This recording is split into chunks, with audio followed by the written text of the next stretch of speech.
Pengenalan merujuk kepada bagaimana pembangunan ekonomi seperti pertambahan keluaran barang dan perkhidmatan KDNK dan peningkatan dalam pembangunan ekonomi lain.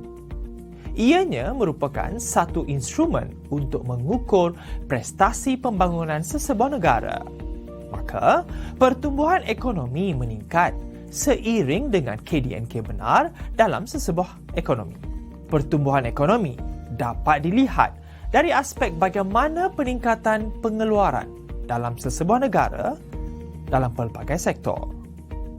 Sektor di sini dapatlah digalurkan ke semua industri, perkhidmatan dan juga pembuatan.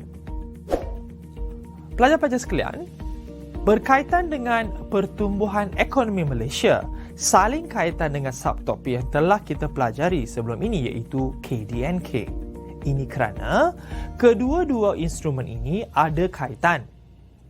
Pertumbuhan ataupun peningkatan dalam KDNK akan membawa peningkatan dalam pertumbuhan ekonomi Malaysia, di mana kedua-dua penunjuk ekonomi ini adalah saling kaitan.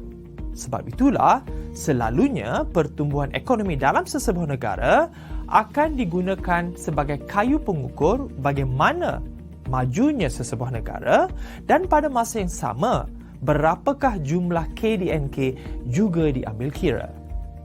Di sini, pertumbuhan ekonomi merujuk kepada sebarang atau aktiviti yang berlaku dalam sesebuah negara termasuk dalam pelbagai sektor yang wujud.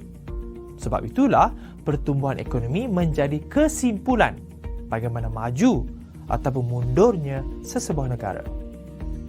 Pelajar-pelajar sekalian, seperti yang dijelaskan tadi, di mana dalam mengambil kira pertumbuhan ekonomi, sebarang aktiviti yang berlaku dalam semua sektor akan diambil kira. Grafik yang cikgu akan tunjukkan sekarang dapat memberikan pengetahuan kepada anda apa yang dimaksud dengan sektor.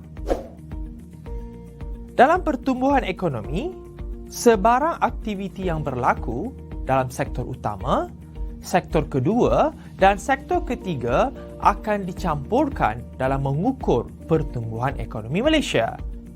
Dari sektor utama, sebarang aktiviti yang berlaku seperti pertanian, perhutanan dan perikanan.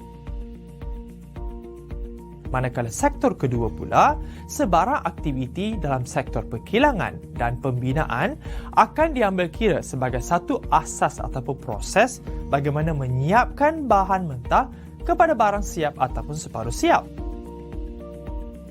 Dan yang terakhir, sektor ketiga, sebarang aktiviti yang berlaku dalam sektor ini termasuklah perkhidmatan seperti pengangkutan, perhubungan dan perkhidmatan kerajaan. Kesemua aktiviti ini akan diambil kira bagaimana mengukur pertumbuhan ekonomi dalam sesebuah negara. Pelajar sekalian, berkaitan dengan sektor sudah pasti juga dikaitkan dengan KDNK. Kalau anda masih ingat, dalam mengira KDNK, bagaimana sumbangan setiap sektor